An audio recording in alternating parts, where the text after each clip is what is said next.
உமாச்சி காப்பாத்து பக்தி சேனல்களுக்கு அடியன் ரசிகப்பிரியா லலிதாவின் பணிவான வணக்கங்கள், நமஸ்காரங்கள். இந்த காணொலியில் நம்ம ஆடி மாதத்துல ரொம்ப சிறப்பாகவே கொண்டாடுற நாக சதுர்த்தி மற்றும் கருட பஞ்சமி அப்படிங்கிற ரொம்ப அற்புதமான விரதம், அதுக்குண்டான பூஜையை பத்தி நம்ம பார்க்க போறோம். பொதுவாக இந்த ஆடிப்பூர நாள் அப்படின்னு சொல்றோம் இல்லையா, அந்த இந்த வருடம் ஆடிப்பூர நாள்லயே நம்மளுக்கு நாக சதுர்த்தி வந்துடுது. அதுக்கு மறுநாள் கருட பஞ்சமி அப்படின்னு சொல்றோம். பொதுவாக கருடனும் பாம்பும் சேர்ந்திருக்கிறது சரித்திரமே கிடையாது. ஆனா நம்மளுக்கு சொல்லப்பட்ட இது சாஸ்திர சம்பிரதாயங்கள் பூஜைகள் பார்த்தோம் அப்படின்னா முதல்ல நாக சதுர்த்தி, அதுக்கப்புறமா கருட பஞ்சமி அப்படின்னு சொல்றோம். நாக சதுர்த்தி அப்படின்னு சொல்லும்போது இந்த ஆடி மாதத்திலே பொதுவாகவே இந்த புத்துக்கு பால் தெளிக்கிறது அப்படிங்கிறது ரொம்ப அற்புதமான ஒரு விஷயம். இதை புத்துக்கு பால் அந்த புற்றுக்கு கொண்டு போய் அதுல பால் தெளிக்கிறது, பாலை விடுறது அப்படிங்கிறது ஒரு விஷயம். அதுக்கப்புறம் சப்போஸ் புத்து இல்லை அப்படின்னா நாகர்கள் சுத்தி வச்சிருப்பாங்க. அந்த நாகர்களுக்கு பாலபிஷேகம் பண்ணி படையல் போட வைக்கிறது அப்படிங்கிறது ஒரு வழக்கம் இருந்திருக்கு. சரி, இந்த வழக்கம் எப்படி ஏற்பட்டது, இந்த நாக சதுர்த்தினா என்ன, இதுக்கு உண்டான விரதம் மற்றும் பூஜையை பார்க்கலாம். முன்னொரு காலத்துல இதுக்கு ஒரு சின்ன ஒரு புராண கதையும் அப்படின்னு சொல்லியிருக்காங்க. இந்த புராண கதை பல கதைகளுக்கு பல கதைகள்ல பார்த்தோம்னா இந்த கதையோட அடிப்படையே பல விஷயங்கள் சொல்லியிருக்காங்க. அதுதான் இந்த இடத்துல சொல்றாங்க. பொதுவாக இந்த நாக சதுர்த்தி அண்ட் கருட பஞ்சமி அப்படிங்கும்போது ஏதாவது தமிழ்நாட்டுக்கு மட்டும், தமிழ்நாட்டில் பார்க்க போனால் கொஞ்சம் குறைச்சே கொண்டாடுறாங்க அப்படின்னு சொல்லணும். இதை ஆந்திரா, கர்நாடகா, அதுக்கப்புறமா அந்த பக்கம் பார்த்தோம்னா மகாராஷ்டிரா, உத்தரப்பிரதேசம், நேபாளம், காட்மாண்டூர், இந்த இடத்துல எல்லாம் நிறையவே கொண்டாடுறாங்க. அதே மாதிரி நாகாலாந்து, திரிபுரா அந்த சைடும் அந்த பக்கம்லாம் நிறையவே கொண்டாடுறாங்க. அது எப்படி கொண்டாடுறாங்க அப்படின்னுட்டோம்னா, இந்த ரக்ஷாபந்தனுக்கு எப்படி நம்ம நம்ம கூட பிறந்த சகோதரர்களுக்கு நம்ம என்ன பண்றோம் அப்படின்னா அந்த கட்டி விடுறோம் இல்லையா, அந்த ரக்ஷை கட்டி அவங்கள ரொம்ப அன்பால நம்ம என்ன பண்றோம், ஒரு குடும்ப சகிதம் சகோதர பாசத்தோட அதை இணைக்கணும் அப்படின்னு சொல்லி அந்த ரக்ஷாபந்தன் பண்றோம் இல்லையா. அதே மாதிரி இந்த நாக சதுர்த்தி அப்படின்னு சொல்ற அந்த நாளைக்கும் நம்மளுக்கு அந்த கங்கணம் கட்டி தான் செய்ய விடுறாங்க. சரி, இதுக்கு பின்னாடி இருக்கிற முதல்ல அந்த கதையை நம்ம பார்த்துருவோம். அதுக்கப்புறமா இந்த ரக்ஷாபந்தன் அப்படின்னு சொல்ற இந்த விஷயத்துக்கு வருவோம். ஒரு பெண், ஒரு குடும்பம், அந்த குடும்பத்துல பார்த்தோம்னா மொத்தம் 7 சகோதரர்கள் இருந்திருக்காங்க, ஒரே ஒரு பெண் குழந்தை. அந்த அம்மா அப்பா இல்லாததுனால என்ன பண்ணியிருக்காங்கன்னா, அந்த பெண்ணை ரொம்பவே கண்ணும் கருத்துமா இந்த சகோதரர்கள் அப்படியே இந்த சினிமால எல்லாம் வரும் பாருங்க, அந்த மாதிரி ரொம்ப அற்புதமா ரொம்ப அழகா பொத்தி பொத்தி போற்றி போற்றி வளர்த்துருக்காங்க. இது வளர்த்துருக்கும் போது இது விவசாய குடும்பம் அப்படிங்கிறதுனால ஒரு நாளும் என்ன ஆயிருக்கு அப்படின்னு கேட்டோம்னா, இந்த சகோதரர்கள் விவசாயத்துக்கு தங்களோட வயல்களுக்கு போகும்போது இந்த பெண் என்ன பண்ணுவாங்கன்னா அவங்களுக்கு உண்டான சமைச்சு எல்லா விஷயத்தையும் எடுத்துட்டு போய் கொண்டு கொடுக்கறதுங்கிறது வழக்கம். இவ அதே மாதிரி ஒரு நாள் என்ன பண்ணிருக்கா அப்படின்னு கேட்டோம்னா, அவங்களுக்கு உண்டான கூழ் அப்படின்னு சொல்றோம் இல்லையா, இந்த கூழ் கஞ்சி இதெல்லாம் அந்த காலத்துல இருக்கிற சத்தான ஒரு உணவு. இந்த கூழை எடுத்துட்டு போற நாள் இருக்கு இல்லையா, அன்னைக்குதான் அது கருட பஞ்சமி. இந்த கருட பஞ்சமிங்கிறது அவளுக்கு தெரியாது. இவன் வரும்போது என்ன இருக்கு அப்படின்னு கேட்டோம்னா, வானத்துல ஒரு கருடன் ஒரு பாம்பை பிடிச்சு எடுத்துட்டு போறது. அந்த பிடிச்சி எடுத்துட்டு போகும்போது அதோட கழுத்து பகுதியை பிடிச்சிருக்கிறதுனால அது என்ன ஆயிருதுன்னா, அதுலேருந்து சொட்டப்பட்ட விஷம் இருக்கு இல்லையா, அது இந்த கஞ்சி கலையத்துக்குள்ள விழுந்திருக்கு. அந்த கஞ்சி கலை கொழுத்து விழுந்ததுனால என்ன ஆயிடுது அப்படின்னா, அது முழுக்கவே விஷமா மாறிடுது. அது இந்த பொன் குழந்தைக்கு தெரியல. அவன் என்ன பண்ணிட்டா அப்படின்னா, நேரம் எடுத்துன்னு போய் தன்னோட சகோதரர்கள் 7 சகோதரர்களுக்கும் கொடுத்துருக்கா. அதை உண்ட உடனேயே அவங்க விஷம் தாக்கி இறந்துட்டாங்க. இறந்தோடனே இது என்னத்தினால இது அப்படின்னு தெரியலையே, இந்த கூழ் குடிச்சுதானே செத்து போயிருக்காங்க.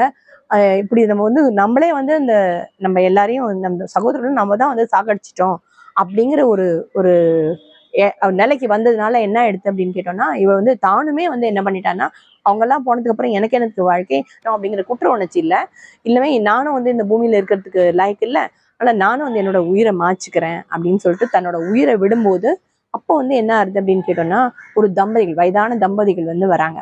அம்மா என்ன ஆச்சு அப்படின்னு சொல்லி அவள்கிட்ட அவளை ஆஸ்வஸ்பதி கேட்கும்போது, இந்த மாதிரி நான் கஞ்சி எடுத்துன்னு வந்தேன், இந்த கஞ்சி எடுத்துன்னு இந்த மாதிரி என் சகோதரர்களுக்கு கொடுத்தேன், அவங்க இந்த கஞ்சியை குடிச்சோன்னே இறந்துட்டாங்க அப்படின்னு சொன்ன உடனே அவங்க அவளை சாந்தப்படுத்தி பக்குவப்படுத்தி, இந்த மாதிரி இதுல இருக்கிற விஷமா இருந்தாலும் எந்த விஷமா இருந்தாலுமே இந்த நாக சதுர்த்தி அன்னைக்கு விரதம் இருந்து கருட பஞ்சமி அன்னைக்கு அதை முடிச்சு ரொம்ப அழகா அர்த்தமா பண்ணினா கண்டிப்பா இதுக்கு ஒரு தேர்வு கிடைக்கும், நீ கண்டிப்பா இருந்து பாரு அப்படின்னு அவளுக்கு சொல்லி கொடுத்துருக்காங்க.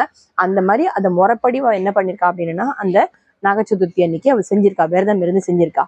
அப்போ அதை முடிக்கும் பொழுது என்ன ஆயிருக்கு அப்படின்னா, அந்த நாகருக்கு பால் விட்டு அந்த புத்து மண் இருக்கு இல்லையா, அந்த புத்து மண்ணை எடுத்து இந்த சகோதரர்களோட வலது காதுல வந்து அந்த முதியோர்கள் வந்து அந்த தம்பதிகள் இருக்காங்க இல்லையா, அவங்க வைக்க சொல்லியிருக்காங்க. அவ வந்து பூஜையை முடிச்சு அந்த புத்துக்கு வந்து பால் தெளிச்சு அந்த புற்று மண்ணை எடுத்து அந்த 7 சகோதரர்களோட அந்த வலது காது அப்படின்னு அந்த வலது காதுல வந்து அந்த புற்று மண்ணை வச்சு அதுக்கப்புறமா என்ன இருக்கு அப்படின்னா அந்த 7 பேர் வந்து உயிர் பழிச்சிருக்காங்க.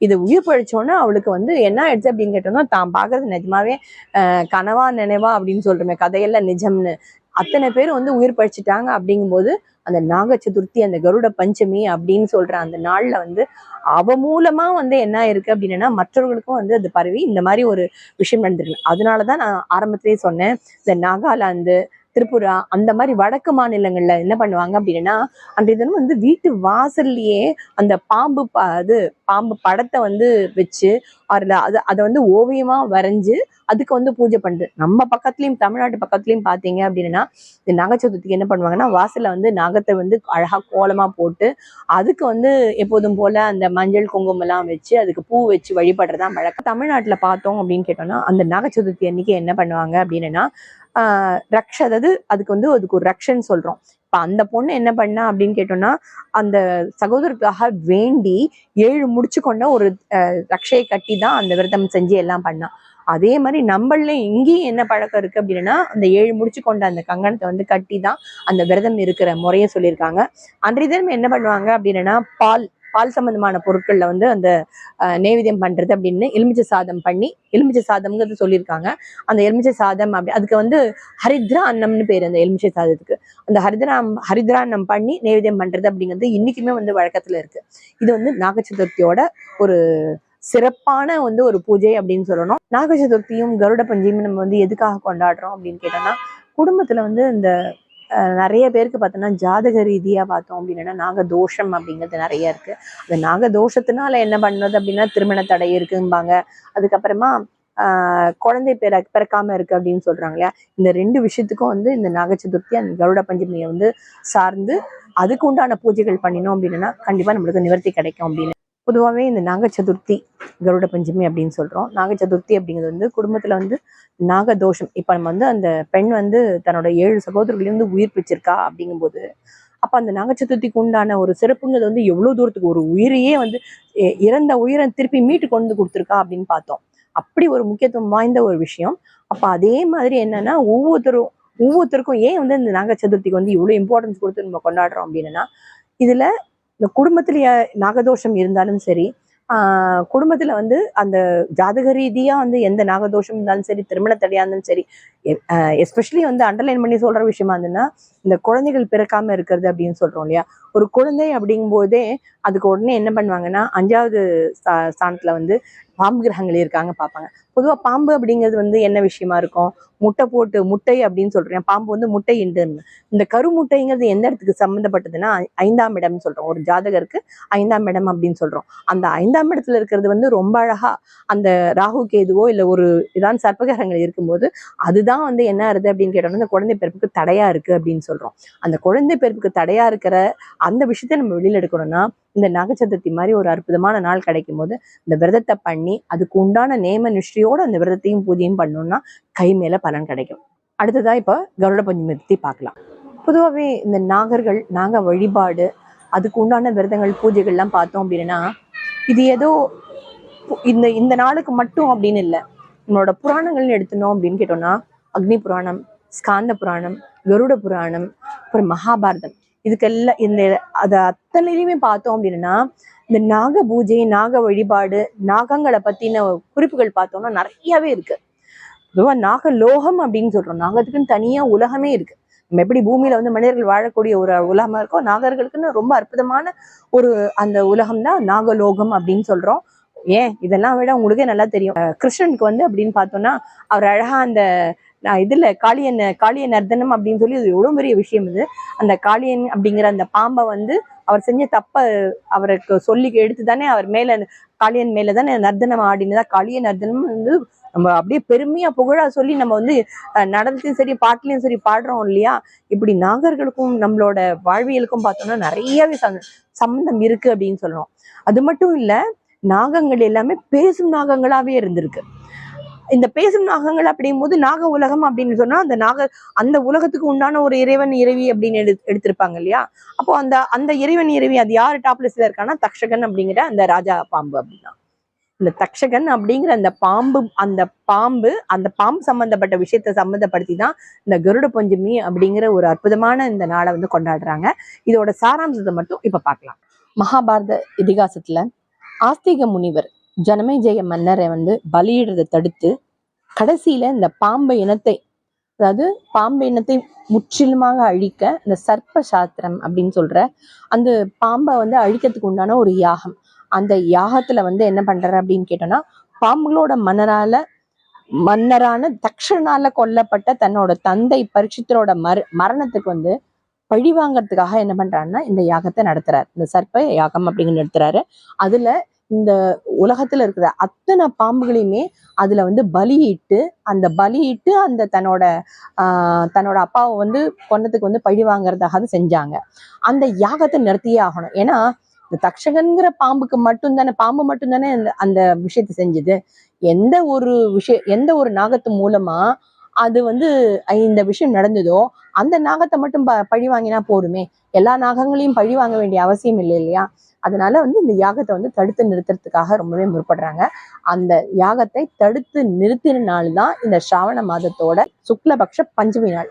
அதுதான் நம்ம வந்து நாக பஞ்சமி அப்படின்னு வந்து கொண்டாடுறோம். நாக சதுர்த்தி மற்றும் கருட பஞ்சமியை பத்தி பேசினோம். இதுல நாக சதுர்த்தியை பத்தி பேசணும். இதை வந்து இந்த நாக சதுர்த்தியே வந்து என்ன பண்ணுவாங்க அப்படின்னா, நாக சதுர்த்தி விரதமும் இருக்கிறது வழக்கம் உண்டு. அதே மாதிரி நாக பஞ்சமி அப்படின்னு சொல்ற வழக்கமும் உண்டு. அதே மாதிரி நாக சதுர்த்திக்கு மறுநாள் தான் இந்த கருட பஞ்சமி அப்படின்னு சொல்றோம். இந்த கருட பஞ்சமி எடுத்துட்டோம் அப்படின்னா இதுல இன்னும் ஒரு முக்கியமான விஷயம் இருக்கு. இந்த விஷ்ணுவோட வாகனம் தான் கருடன் அப்படிங்கிறது நம்மளுக்கு எல்லாம் தெரியும். இது வந்து கழுகு வம்சத்தை சேர்ந்தது அப்படின்னு சொல்றோம். இந்த பெரும்பாலான கோயில்களை பார்த்தோம் அப்படின்னு கேட்டோம்னா விஷ்ணுவுக்கு வந்து எதிர்த்தாப்புலயே பார்த்தோம் அப்படின்னா கருடன் இருப்பாரு. இந்த கருடன் அப்படிங்கும்போது கருடனோட வந்து முதல்ல வந்து நம்ம சேவை பண்ணி அவர்கிட்ட உத்தரவு வாங்கிதான் நம்ம வந்து விஷ்ணுக்கே வந்து வழிபாட்டுக்கு போகணும். எப்படி சிவன் கோயில்ல வந்து நந்திக்கு வந்து நம்ம நந்திகிட்ட பர்மிஷன் கேட்டுதான் சிவனுக்கு போறோம் இல்லையா. அதே மாதிரி மகாவிஷ்ணு கோயில்ல பார்த்தோம் அப்படின்னா முதல்ல கருடன் சன்னதிக்கு வந்து நம்ம அவர்கிட்ட வந்து உத்தரவு வாங்கிதான் நம்ம வந்து மகாவிஷ்ணு வந்து சேவிக்கிறதுக்கு உள்ள போகணும். இந்த கருட பஞ்சமி அப்படின்னு சொல்றோம்ல, இந்த நாள்ல வந்து கருடனோட தாயான அந்த வினத்தா அப்படின்னு இருக்கா இல்லையா, இந்த வினத்தாவை வணங்கும் பொழுது என்ன ஆகுது அப்படின்னா இந்த தாய் மகன் உறவு அப்படின்னு இருக்கு இல்லையா, அது வந்து ஒரு மேம்படும் அப்படின்னு சொல்லியிருக்காங்க. இந்த தாய் வந்து குடும்ப உறவுலயே வந்து ரொம்ப முக்கியமானது என்னன்னா, ஒரு பெண் அப்படின்னு சொல்லும் போது எப்படி வந்து அவளுக்கு வந்து அந்த தன்னோட அதாவது தாய்மை அப்படிங்கிற வந்து ஒரு விஷயத்த வந்து ஒரு பெண் கொடுக்குறா. அதே மாதிரி அந்த தாய் மகன் உறவு அப்படின்னு ஒண்ணு இருக்கு இல்லையா, அது வந்து ரொம்பவே சீரும் சிறப்பமா போகணும். இது வந்து வம்ச விருத்திக்கு போறது. இந்த பெண் குழந்தைய பார்த்தோம் அப்படின்னா அது இன்னொரு குடும்பத்துக்கு போய் அந்த குடும்பத்தை வந்து அந்த வம்ச விருத்தியை வந்து அடைய வைக்கிற ஒரு அழகான குடும்ப அமைப்பு தானே. அந்த குடும்ப அமைப்புக்காக தான் நாக சதுர்த்தி மற்றும் கருட பஞ்சமி அப்படிங்கிற இந்த ஒரு விஷயத்த விரதத்தோட இருந்து நாம வந்து எப்படி வந்து இந்த பூஜையை வந்து செய்யணும்னு தான் நம்மளுக்கு வந்து கொடுத்துருக்காங்க.